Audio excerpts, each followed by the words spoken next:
Il était une fois, dans une petite ville allemande, une famille Stahlbaum qui se préparait à célébrer la veille de Noël.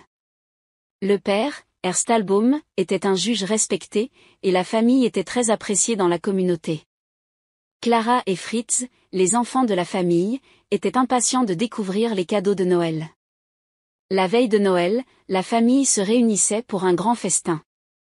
Herr Drosselmeyer, un oncle excentrique et inventif, était également présent. Il avait l'habitude d'apporter des cadeaux étonnants pour les enfants.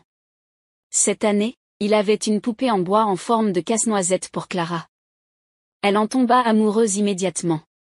Plus tard dans la soirée, pendant que tous les invités dansaient et célébraient, Clara se glissa discrètement dans le salon pour jouer avec son casse-noisette.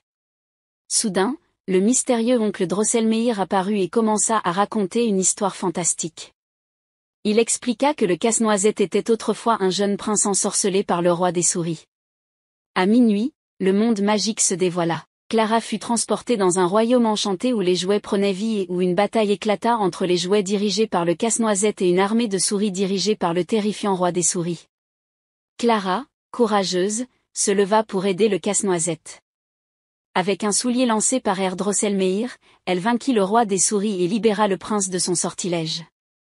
En reconnaissance, le casse-noisette la conduisit dans le royaume des délices, un endroit magnifique où ils furent accueillis par la fée dragée. Ils furent témoins de danses éblouissantes, du pays des flocons de neige au royaume des fleurs.